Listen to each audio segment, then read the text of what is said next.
This is a one-of-a-kind call. We're very lucky today to have Margaret, who is from the field in Kibera, Kenya, to talk to us a little bit about a day in the life of what a community health worker experiences.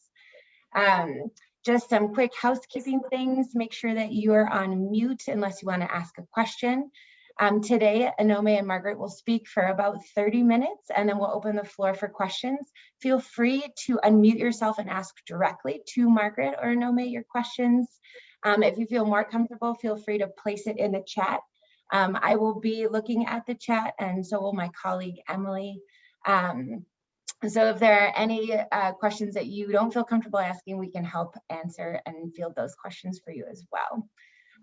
So again, my name is Jenny Peck. I'm very happy to meet you guys. I'm from the United States office, and I'm going to hand it over to Emily, my colleague, to introduce herself. Hi, everyone. Good morning, good afternoon. I'm Emily Correll. I am the Deputy Director of Fundraising Communications in the U.S. office. So nice to see some familiar names. The CEO of our U.S. office, Bob Kelty, is also online, and I can let him speak a little bit too when I'm done. But I wanted to introduce you all to Onome Ako and Margaret this morning while we get her on. And so as you all might have seen in the email, but Margaret lives with her two sons in Kibera. Kibera is the largest urban slum on the continent of Africa. It is located in Nairobi, Kenya. It's unknown how many people actually live there. Some estimates say up to 1 million. And she's been an Amref trained community health worker for over 20 years. So she was born and raised, still lives in Kibera, and she is responsible for around 100 families. She sees, which have about 5 or 6 people per household, so it's quite a large undertaking. And she provides them with information on how to stay healthy, on topics like family planning, HIV/AIDS, domestic violence, maternal health, and much, much more. So when we get her on, we will hear more about what her everyday life is like and how resilient she is to be working like this, and really how she changed so many lives. And we're so grateful to have Onome on, who's going to be interviewing her. Onome is the executive director of the Canada office of Amref. She's been with the organization for 6 years now, and she started as the director of strategic partnerships. So she's seen a lot of different areas in which we work. In 2020, she was named to the list of top Canadian women in global health for her leadership in the sector. And she's really passionate about bringing and developing strategic partnerships and placing communities at the heart of solutions of their own health challenges, which really helps achieve our vision of lasting health change in Africa. So this is a little unplanned, but Bob, did you want to kind of introduce yourself a little bit, just so our donors can place a face to a name and give a little update about kind of things going on, and you're especially with the what's happening today in Kenya, if you want to just give a quick. Sure, I'm Bob Kelty. I am the CEO of Amref USA, and I have been with Amref 6 years, based in New York, but actually in LA today. So it's 6 o'clock in the morning here. So if I'm a little incoherent, that's from lack of sleep. Today's a really exciting day for Amref overall and Amref USA in particular. We have a project that we run with USAID in Samburu, which is about 7-hour drive from Kibera in the pastoral community, very isolated. It's a community that has about a female FGM rate, female circumcision rate of about 90% of the young girls are either circumcised or cut or are actually married off at a very young age. And so we've been working there to end FGM and end child marriage And so today, the president of Kenya, President Kenyatta, went to Samburu to meet or to do with the elders there, who are really the driving force on making decisions. It's a very patriarchal community. And they made a declaration with the president to end FGM and end child marriage in Samburu. So the field team in Kenya has been working on this for 3 years. It's just done an amazing job. So it's really exciting that this is happening a few days before International Day of the Woman. And it's just such a game changer. And it's been a model that the US government has really become a flagship. And it really kind of, we'll hear about from Margaret, but it's all about the community. And it really, again, what Margaret does in Kibera is very similar model, what Amref does in Samburu. And it's always community driven, and the conversations come from the community. And the project's called Kotajina, which means in let's talk or let's listen. So really excited that this happened today, and really excited to hear from Margaret and her talk about community health workers. But it's just the model of Amref is all about community. I think Camilla is on too from the UK. We want to introduce her.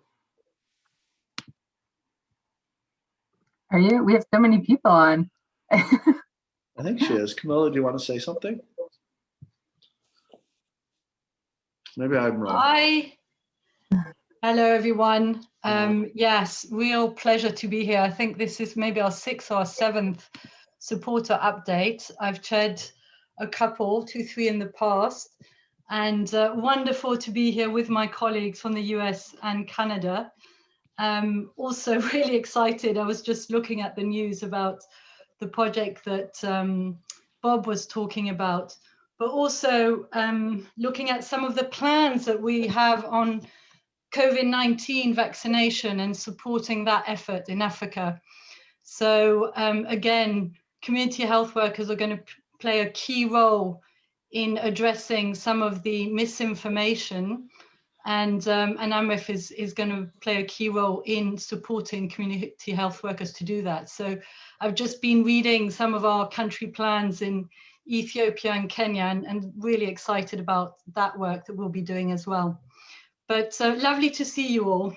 And I'll hand over to Onome, who's actually chairing today. Thank you. Thanks, Camilla. Great to see you. And Bob, good morning, good afternoon, everyone. I believe we have Margaret on now. Yes. Perfect. Welcome, Margaret. It's great to have you on the call. So let me just get right to it. Looking forward to a time, Margaret, that we can connect and see in person. I'm not sure if she's on video. Is she on video? She is, but Margaret, you're on mute. Okay.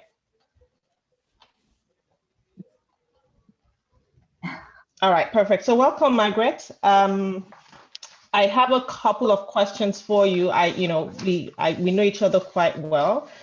So I know we have a lot of donors, supporters that probably haven't seen or met you before. So I would like to get right to it and ask a few questions. So why don't you tell us a little bit about yourself? Where did you grow up? What was your childhood like? And what do you do now? Thank you so much. My name is Margaret Kilonzo. Hi, a community health worker from Kibera, Nairobi, Kenya. Yes, I was born in Kibera, raised in Kibera, and I stay in Kibera. That is my community. If I talk about my childhood in Kibera, it was not easy. Being a girl in a population where there is so many people, where girls were not given any chance by then. They were not going to school. The boy child was given more opportunities than the girl, but we managed to survive in those challenges. So as for now, I'm a community health worker for over 20 years in the same community because these are my people. Yeah. Thank you, Margaret. It's great to see your face. I couldn't see you on the screen previously, so great to see you. So a lot of people on this call today might not have been to Kenya or Kibera for that matter. So can you, help us, understand what Kibera is like? Can you describe Kibera for us? what will people see and hear if they were to visit Kibera? Okay. Kibera is the largest slum in Africa. It consists of so many people who have relocated from different parts of Kenya. It consists of so many people, so many tribes, but they share the same resources. This community is very congested. There is some improved sanitation, but people there are so friendly and social. But as for now, women are getting empowered in the community, and there is that gender equality because of the work of the community health workers. But still, there is a lot to be done in Kibera because of that congestion. As you know, now there is that COVID-19. There is that congestion still. There is that lack of basic needs for the girls. But we are just trying to advocate for everything from the government, but that is Kibera. Thank you. Thanks, Margaret. So I think Emily in her introduction talked about, Kibera being, probably the largest informal settlement in Africa. So can you give us a sense of, how many people maybe live in a household? What is that like? Just kind of give us a, more of a flavor of life in Kibera. Okay, like me, I have 100 households. In those households, if you visit them, you might find 4 to 6 people in one cube, just one house, not really a house, just a cube. You might find even 2 families sharing the same house. And there is that issue of congestion because there are so many, the housing conditions is bad, and people are surviving just that way. Yeah, and the population is too high because I think it is over 2 million because so many people have relocated to Kibera. Yeah. Thanks, Margaret. So you've been in Kibera all your life, and I just wanted to, you started talking a little bit about some of the changes you've seen in Kibera, but since your childhood, can you just tell us a little bit more about that? Has it changed a lot, from your childhood to now? Can you just tell us a little bit more? Yeah.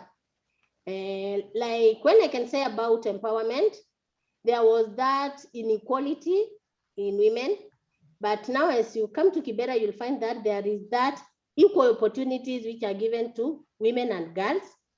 There was that issue of girls not going to school. If you go now, you find that girls are going to school.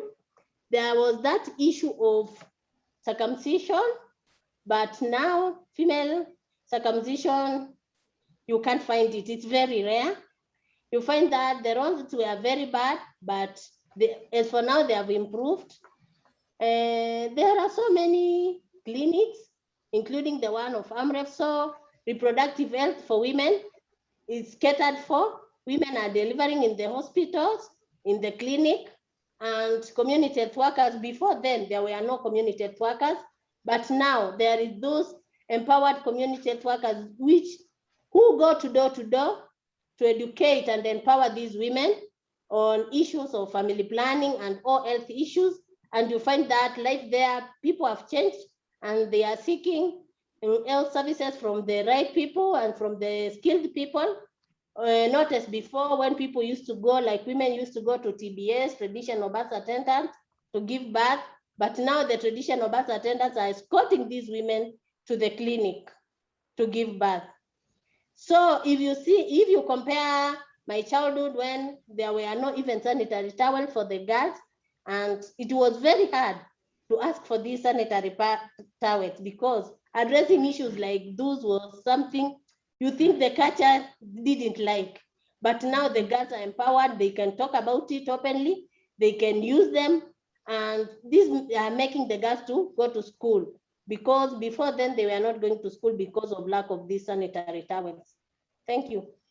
Thank you so much, Margaret. And that's, really amazing to hear that, from your childhood until date, that a lot has changed. I know that there's definitely a lot more to be done, which you'll be telling us about later. But I wanted to come back to, to the work you do as a community health worker. You've mentioned that you have more community health workers that are serving, the community of Kibera. So can you, kind of tell us, what is a typical workday for you or other community health workers like yourself? Okay, when I wake up in the morning, first of all, I just go to the clinic, I give health talks. Then after that, I go to the community. I give the first priority to pregnant women and girls, all those women who have chronic illnesses and they have conditions or other issues like gender-based violence. Then after that, I visit the other clients in the households. Then in the afternoon, I take around 2 to 3 hours in the community.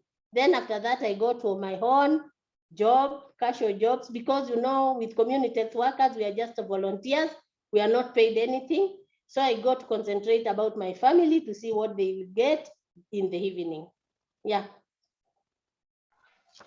Thank you, Margaret. It gives us a really good sense, and thank you for your service. Because volunteering as a community health worker who doesn't get paid, and Amref is doing a lot of work around advocacy for community health workers to be recognized and compensated.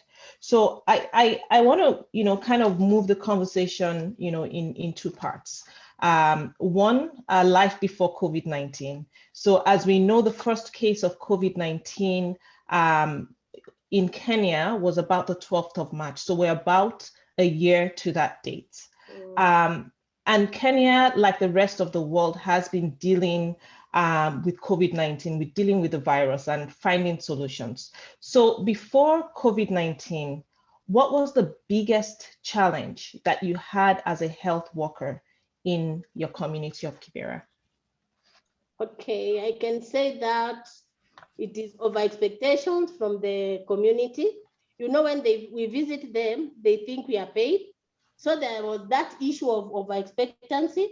There was that issue of being called anytime to go and escort those women to the clinic. Yet sometimes there was that issue of security, but we don't have any cover. In case of anything, we don't have that cover. So we had that. That is my biggest challenge, because we are there visiting the women. Sometimes you just go there, you find the household doesn't have even anything to eat. You end up sharing whatever you have in the house with these people, because they are your people. Yet you are just a volunteer, remember? Yes, because these people are poor. Yeah. Yeah, thank you for highlighting the risk in the work that you do, but also the humanity behind the work you do and sharing of the little that you have. Thank you so much for, expressing that. So can we come to, some of the challenges that you faced as a result of COVID-19? How has that impacted, your work as a community health worker? Yes, now like visiting the households has become hard because of that issue of social distance and that issue of the virus itself. We are not given even PPEs. So we have to visit these households and we don't have PPEs. There is that issue of water shortage. That we are telling these people to wash their hands regularly with soap and running water. And in Kibera, this is very hard because even these people getting water is a problem because they have to buy. When there is no shortage, they have to buy 1 jerrycan at 5 shillings. And when there is shortage, it is 10 shillings, whereby even these people cannot afford. And now we are there advocating for washing hands. So for us as community health workers, they are there, you go to the household, they just tell you, you are telling us to wash our hands. Will you provide the water? What will we do? We don't provide even these sanitizers because we don't have. And for us, even visiting these households, it's very hard because of that congestion. And we should not go to where there is congestion. Yeah, it has become very hard for us in the home visits. Yeah. Margaret, you're describing Sorry, go ahead. Did you want to say something else? You find even these people are relocating because of COVID-19. So you might find that you are following a client, maybe a pregnant woman, in the other minute she's not around. You wonder where these women went. So you have to follow them until you find where they are. Maybe they have just gone up country, and it is making our work very hard because of this COVID-19. There is issues of gender-based violence, which has increased in the community due to gender-based violence. You find that girls are becoming underage, they are becoming pregnant because of the problem. Girls are dropping out of school because they can't afford those online learning before they went back to school. So you find there was high risk of these girls, which ended up of becoming pregnant. Abortions are at a high risk because these girls are going to the back street to do abortions. And there is that high infection rate of HIV and even COVID-19 itself because of these issues of COVID-19. Yeah. Well, Margaret, you've laid out a range of challenges that you face, you know, in now that there's COVID-19, you have no PPEs, water shortage, you know, unsafe abortion, lack of access to technology for girls and boys as well, to access education, gender-based violence and water shortage. So it's a range of challenges that you've laid out. Is there, you know, a moment in your work as a community health worker that you've actually felt despair, that you felt, you know, I can't do this anymore, I'm ready to throw in the towel, I'm ready to give up? Has there been moments you felt that way? Yes, as a human being, there was that moment. But when this was because of that issue of food shortage, because during COVID-19, these people were suffering because most of them, they didn't have jobs. They were sacked out of their jobs. So when we go to home visits, they were expecting us to give them food. When you go there without food, they're just on your neck. So I said, no, this is enough. I'm giving up. But I just thought again, I said, these are my people. I can't leave them. And I continued with my work as a community health worker. Yes. Thanks, Margaret. What service and, you know, in such difficult situations? I think you've almost answered the next question that I had for you in terms of what gives you hope. And you said something about, you know, the community being your people. But is there anything else you can tell us about what gives you hope to continue this work? Yes, I have that passion to see that women are empowered in my community and women can stand on their own. I have that passion to see a community where there is equality for women. I want that, I have that passion to see change. There is no that issue of poverty. Maybe people are having their own businesses. They are not depending on well-wishers. That is what makes me more and more to go on helping these people and see a place where girls are educated. They don't drop out of school. Yes. The issues of gender roles are addressed because in this community, it is a problem. Yeah. Margaret, it's so evident to see the passion come through in your voice, in everything, right? So let me move to the next question. What brings you joy in the work that you do as a community health worker? Okay.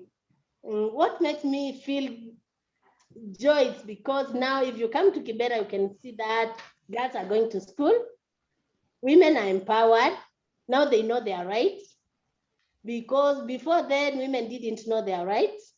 As for now, they know when they have a problem where they can go, where they can seek assistance. Girls have the right to go to school as a boy child. The community are together, they have that togetherness, and they can address their own problems without asking assistance from any other people. And men are recognizing women as their own people, so they can give them the opportunity to do other things like them. They know what a man can do, even a woman can do better. So that is why I feel good, and I see that is my joy. Thank you so much, Margaret. That's amazing, and it's good to, kind of hear that progression and that is being made. The progress in these areas of gender equality. And so coming back to next week, I believe Monday, the 8th of March, is International Women's Day. So as a woman, right, I know that there's progress being made, but for you personally, as a woman, what are some of the gender barriers that you've had to overcome in your work and in your life over the years? Okay. The main gender barrier which I overcame, it was that issue was the community. They was not able to give me chance to talk like a woman in front of men. There was that issue of women should be silent when men are talking.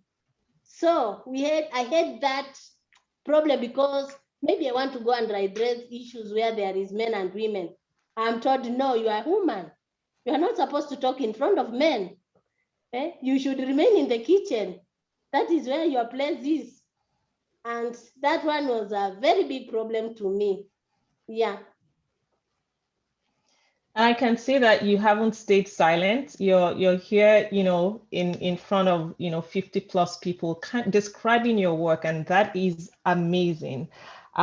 So what do you think needs to, you've described the growth in gender equality. Is there anything else that you feel that should be done continuously to ensure we continue to see this progress of gender equality? Yeah, I think women should continue getting that empowerment. They should know their rights better, and they should be given the chances like men.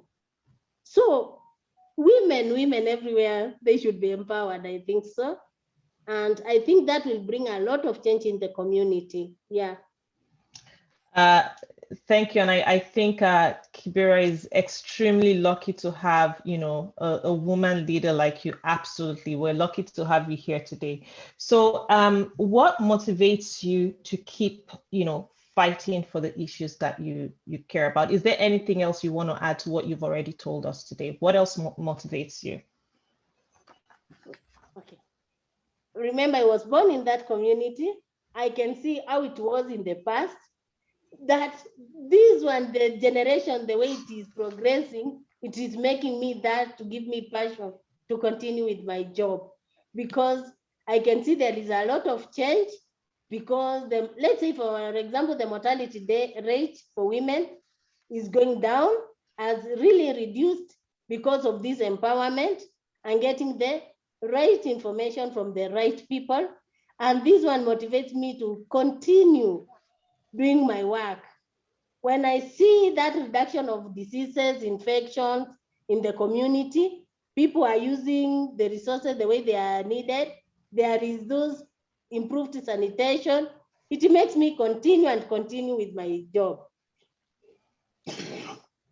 Thanks, Margaret. So going back to, to the challenges in Kibera, and also challenges that have come as a result of COVID-19.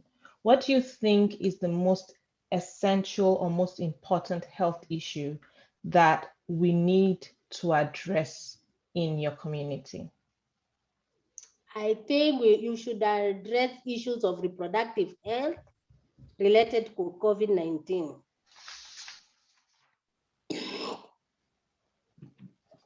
Okay. All right. I'll give you a moment there. So we heard absolutely. So reproductive health regarding COVID-19, and in the space of COVID-19, and I remember in one of the calls that we had in November, you had mentioned the high rate of unsafe abortions, and you did mention that as well today. So I think there's definitely a priority for that. reducing teenage pregnancy as well as a result of COVID-19. So I think, the other thing that Bob also mentioned, around the declaration of Samburu community against FGMC, I think that we'll just give you a minute, Margaret, but I'll just kind of keep talking here, so you can have a sip of water while I do that. That's the progress that we really do want to see, that communities are coming together and abandoning practices such as female genital mutilation that affects the reproductive health and rights of girls and women.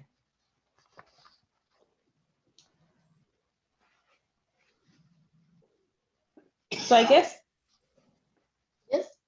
okay. So I guess I would, we've addressed, we've kind of said the reproductive health and rights, so we can pack that as one of the most important things that needs to be done. So let me try and wrap up this conversation, because I think everyone would really want to hear from, people might have questions for you. Yeah. Are you okay? Should we pause for a minute? Do you want to have a sip of water? Continue. Are you okay? Okay, perfect. So what words, you've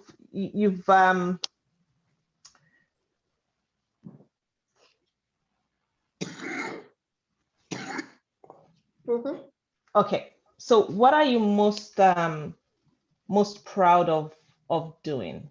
As I wrap up our questions, what are you most proud of doing? I'm proud of helping my community. That's amazing. And as we end the conversation here, are there any words of wisdom that you follow as an individual, as a woman, as a mother, as a community health worker, as a woman leader in your community? What words of wisdom do you follow, and what words of wisdom would you like to share with us today? Because I think that the community couldn't silence you, so please share with us some words of wisdom. Okay. The words I have for wisdom is that if you empower a woman, you have empowered a generation to come. If you just empower one woman, you have empowered so many generations to come. Yeah. Thank you, Margaret. What strong words, and what a strong finish. Empowering a woman and empowering a generation. I think that that's a message that we need to take forward as we celebrate International Women's Day, the month, and through the year. So thank you so much, Margaret. It's been such an honor to speak with you and have this conversation with you, and I'm sure that our audience will feel the same. I'm looking forward to a time that we'll see face to face again, maybe over a cup of tea or a nice meal in Nairobi. I think the last time we're actually in Vancouver when we had a meal together last. So I'm really looking forward to seeing you again. So I will pause there and kind of move over to our audience and our guests today. Thank you for listening in to such a great conversation. I always enjoy speaking with Margaret, and just hand over to Jenny or Emily to see if there are any questions for Margaret. Thank you so much. There are a few different questions. I'm going to unpin, and are there any questions on the floor? Yes. Yes, Carolyn.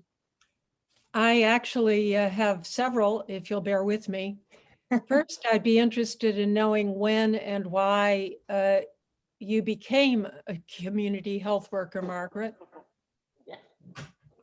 Okay, I became a community health worker in 1998. After yes. The reason why I became a community health worker is because Amref itself came with that project, and I saw how my people were suffering. I thought this is the right chance to help my people. Yeah. That's wonderful. What do you do for your paid job? My paid job, no, I'm a casual worker. So I just do whichever job comes on my way. Okay. Yeah. And why are people relocated to Kibera? Is it their choice or does the government move them there? It is their choice. I see. Because like life in Kibera is very easy because houses are very cheap. And most of the people come from those of country to come and seek for their opportunities. So they find that Kibera, they can just live there. And there is that sharing of households. So that makes them to come. I see. And are they moving from the cities or from the countryside? Yeah. Both? They are coming from countryside to Kibera. I see. Okay, thank you. Great. And maybe Margaret, Carolyn, thank you very much for those great questions. I think that answered a few other questions I had as well. We have a couple other questions here about how do you partner with male community health workers to make the most impact? And maybe could you describe a little bit more about what your community health work training at Amref was like?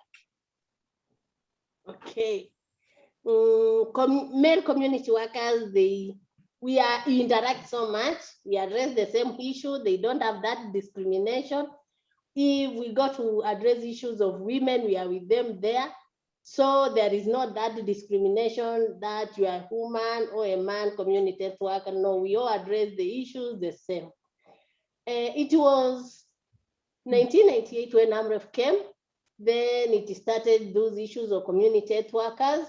Then the first lot was trained by 2000 by Amref in collaboration with the Minister of Health. And that is how we were trained on community strategy and we were given the households. Yeah. Okay, and then Margaret, is there any like special way that people are chosen to be community healthcare workers? Is it an application? Do you have to be nominated by your community? What's the way that you are able to become one?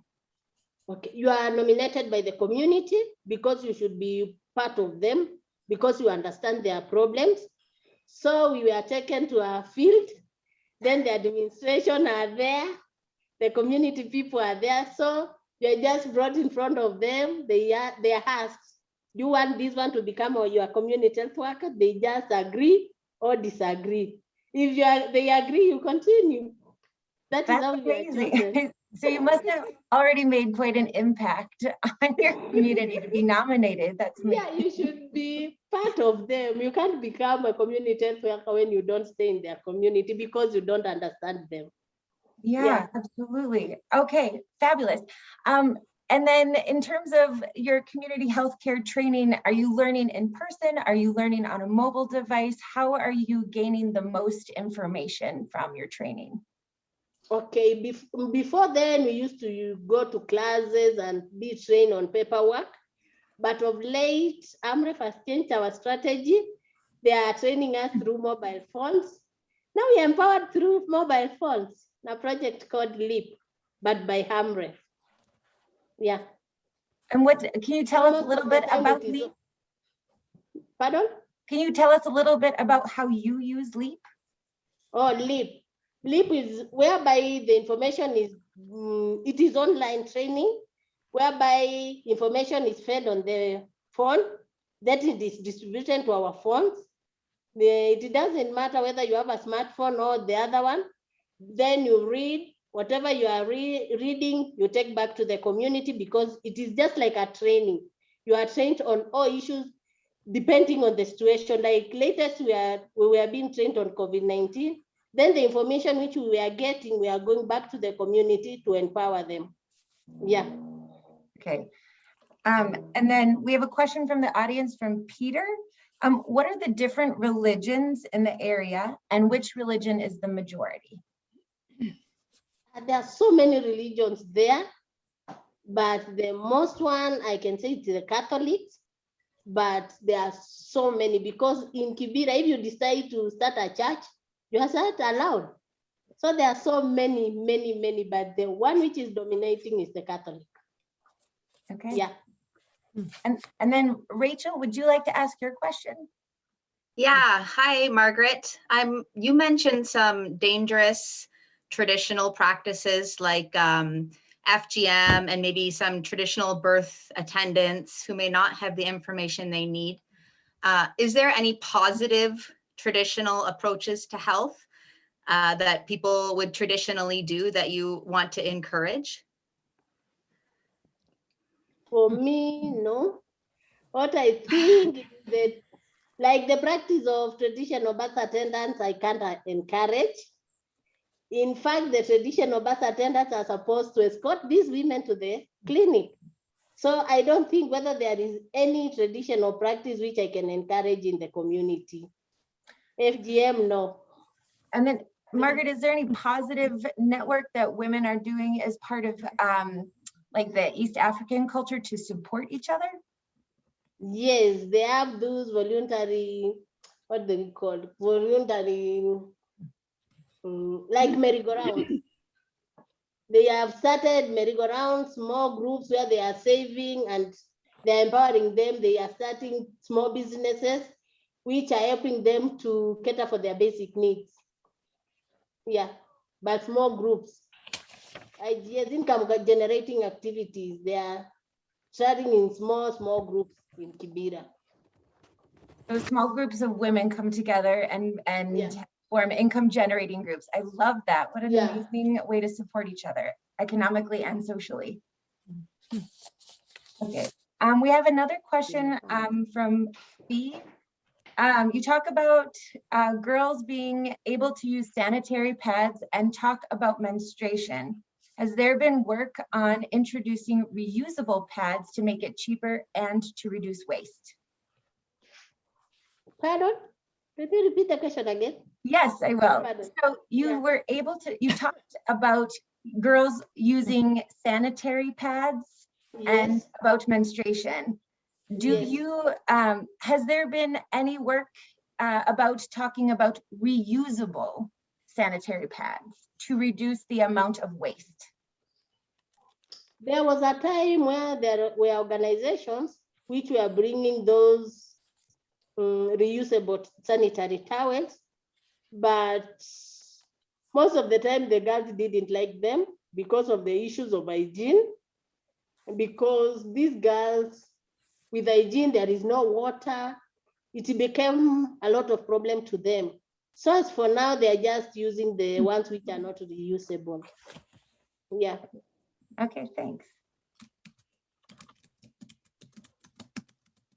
Margaret, I wanted to sorry, I just wondered if I could add to that, because as to why I asked the question. Yeah, go ahead. My daughter, who used to work for Amref, now works for UN Women, and when she was living in Tanzania, I got involved for a bit with they were kids in education, but the project called Days for Girls, where they were introducing packs which used brightly colored cloths and whatever, but I hadn't thought about, these were young women, young girls who had access to water, and I could see that in Kibera the washing would be a problem. But that's interesting. This was in Dar es Salaam, but it was amongst girls in boarding schools or girls living in families where they had access.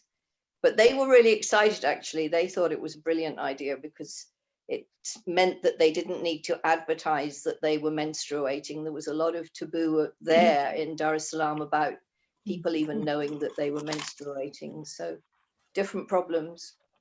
Thank you. Okay, what I can comment on that is that it depends on the issue of hygiene. If they can use them nicely, hygienically, well and fine, but with Kibera, it's a challenge. Yeah, because of shortage of water and the housing condition, Yeah, I can see that. I mean, they were excited because they felt so much of their money was going on sanitary ware. So, but it is always complex, huh? Yeah, in Kibera. Yeah, I think we had another question from Carolyn about similar, about using a cup or something, but I think you answered that in that it's really hard if there's unsanitary conditions to use something other than a pad or but Margaret, I wanted to ask, because you did mention in your answer about traditional birth attendants, about ensuring that women get to clinics to give birth. And so I wanted to also clarify for all the donors on the call that in addition to training community health workers that we do in Kibera, we also have the only free public clinic that we run that does a range of issues from non-communicable to infectious disease to maternal health, gender-based violence, and it's a huge resource for the community. So Margaret, could you just talk a little bit, if you have some knowledge about the impact that the clinic has had on the community? Ken? Concerning the traditional birth attendants? No, for the Amref clinic. Okay, Amref. Oh. Yeah. Okay. In fact, Amref Health Facility has brought a lot of change in the community. By the way, they have assisted so many people, because before then, in the community, there was no recognized clinic.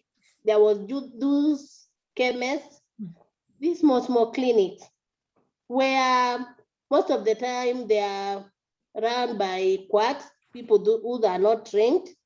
So you find that they were not getting the right diagnosis. But the time Amref came there, it has really helped the community, because it has the right personnel, the trained people, where now you can't find those issues which were there in the community, like those mortality rates have reduced, because part of these traditional birth attendants are community health workers now. So you find that they are not conducting those deliveries in their houses they used to do before. So they refer these people to Amref Clinic, and it is there all the time, day and night, especially in the maternity. So they're assisting these women. It has brought a lot of impact.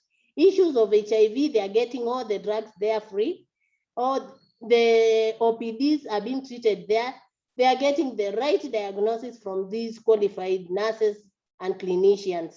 So you find that there is a lot of change which has been brought by that clinic in the community. Yeah. And that is such a huge support. The Amref clinic treats over 3,500 HIV patients. And Margaret, will you tell us who don't know, what is OPD? It is outpatient department. Okay, thank you very much. Okay. We have a few more questions coming in the chat from the audience. I really like this one for you, Margaret. Who or what is driving any change in the attitude of men in the community? Because they are seeing how the women are getting empowered, and now they are recognizing that women are important in the society as themselves. So they have now recognized that women even can do whatever they can do, and they can bring a lot of change.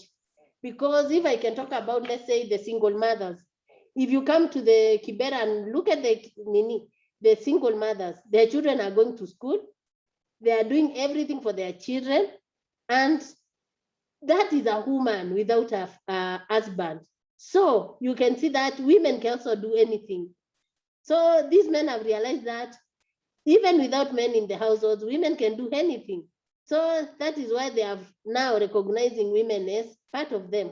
Yeah, and they have known that women can do anything the same they are doing. Yeah. Yes, wanawake wanaweza, right? Women, yes, we can. wanaweza. Yes. Amazing. So another question from the audience. Can you tell us, in Kibera, are there other organizations that have community health workers? And if so, do you collaborate with them as you all have a common goal? Yes, there are so many organizations in Kibera, and all the CHWs are collaborating with each other because they work for all these organizations. Yeah.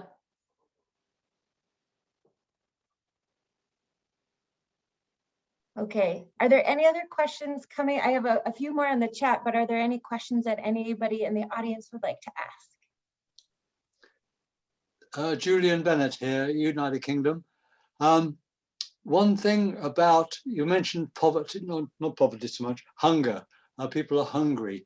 Are there markets, are there food chains into Kibera? And secondly, who runs those food chains? And thirdly, a part of any marketing situation is cash inflows. Could Margaret, which while I'm on the line, thank you very much, Margaret, for that little discussion. How does cash flow into Kibera? I know that when I went last time I was in Kenya many years ago now, we had PayM, payment by mobile phone. That got cash into outside communities. A, is that still important? Or B, are there other cash flows into the community? But you can go back to the marketing side and the food chain. How do people go shopping and buy their food? Okay, let's start by how people go shopping. These people don't go shopping anywhere. They just buy anything around them, the small things, because they don't have money. So going for shopping anywhere else is difficult. There are those, what can I call them? Small businesses with food. You find these people just go and buy small things from those shops. About food chain, how it flows, for real, maybe World Food Program, there is sometimes which they come and provide food for these people. And there is Red Cross, which came during COVID-19. They used to send some money to those people who were very vulnerable, especially those with chronic diseases like cancer, HIV, disabled. They used to assist them by sending some money to their funds. So these people used to buy the food for themselves. But more than that, there isn't in Kibera. I don't know. I'm not aware. Okay. Yeah. Thank you.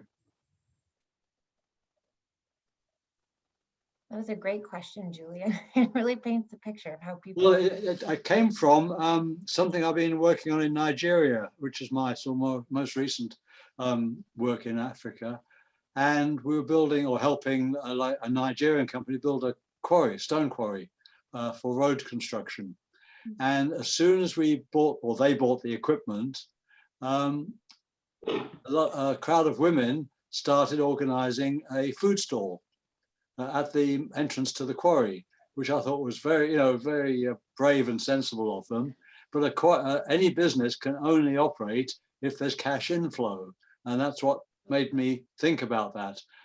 You can have a very nice market on the way to back to Abuja in Nigeria. The markets were just all down the road. Every little spot was a market, and markets can only prosper with cash.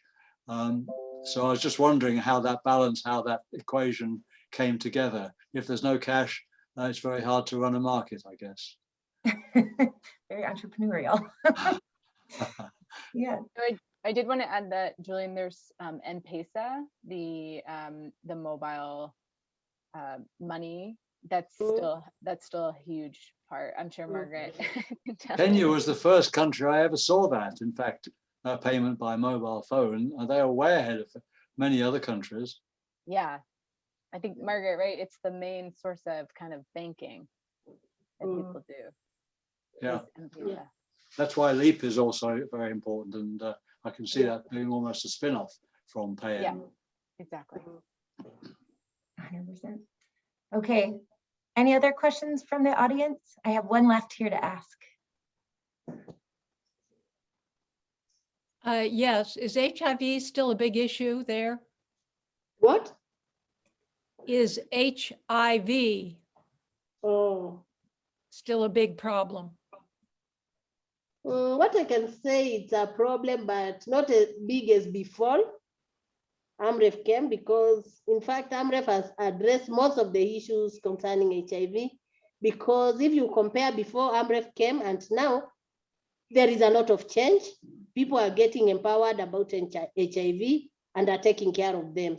Before Amref came, there was a lot of bedridden cases in the community. As we talk now, it is not easy to find a client who is bedridden in the house because of intervention of Amref. And I think it's not a very big issue as it was before, but Amref is trying its best to address the issues. Yeah. Wonderful. Well, Margaret, it has been a really quick hour. It's already approaching time. And I was so excited. I got to speak to Margaret a couple of days ago, and I found out Margaret and I share a name of our child. So I feel like she's already a best friend of mine. And I also echo Onome's word that I hope to share a meal of ugali and beans with you when I come visit. Welcome. Yeah. Yes.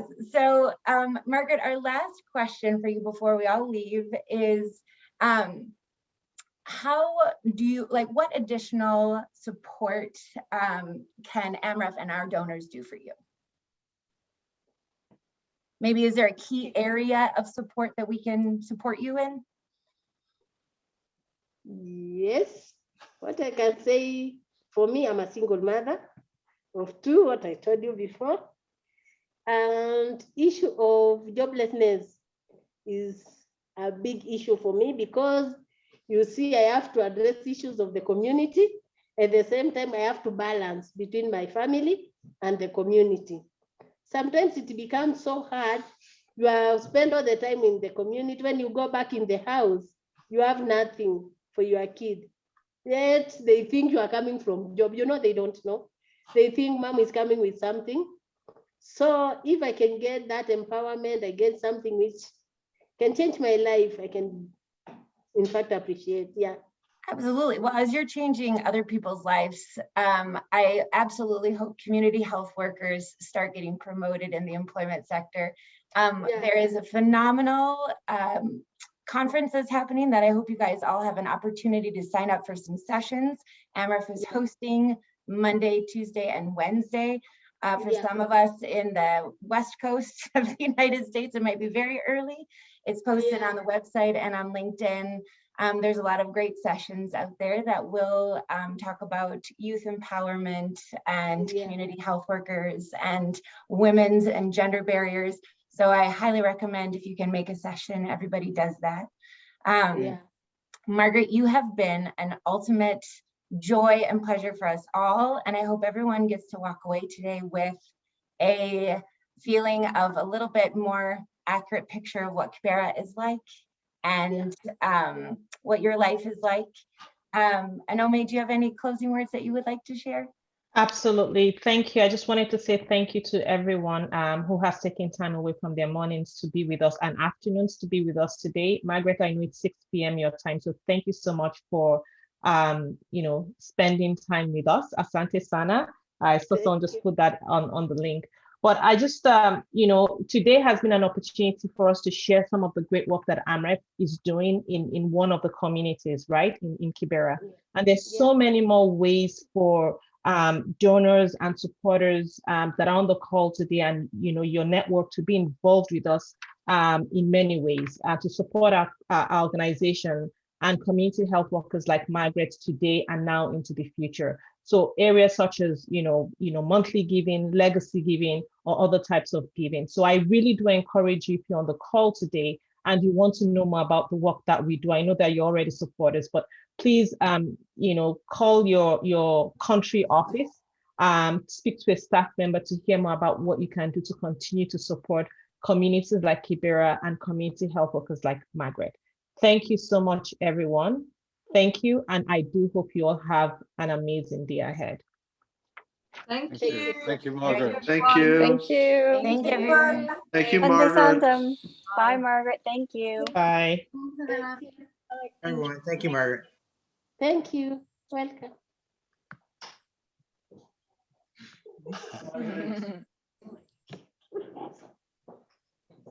Are you tired?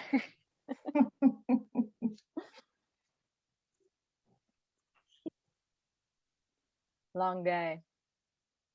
Yes. Fully, Margaret. All Who's right. with Margaret? Maybe they could get her Yeah. some water. Well, Eric, I think Eric might be with you, Margaret. Getting down to the hardcore. Yes.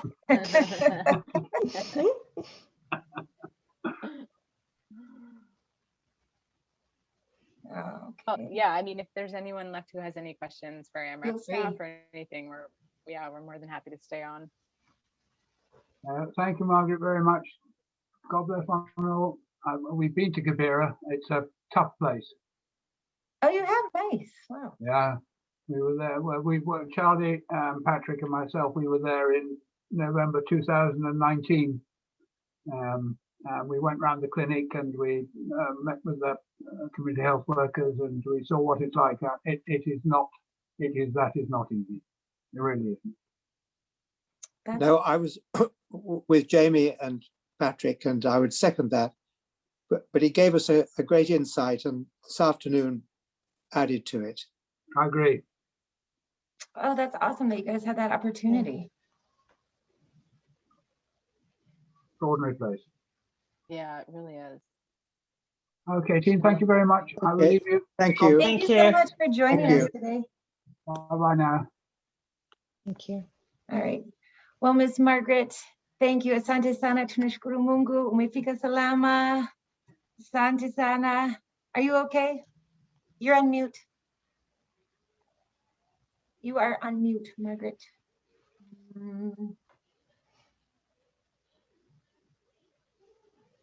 Try now. Okay. Oh, I don't Yeah. hear you. Oh, well, we will let you go, Margaret. It was so lovely. Thank you. Bye. Wasalamie. Okay, bye, everyone. Thank you so much, Onome. Bye. You're Thanks, welcome. Jen. Bye-bye. It was Great great. Thank you. questions. Bye. Thank Thank you. Bye.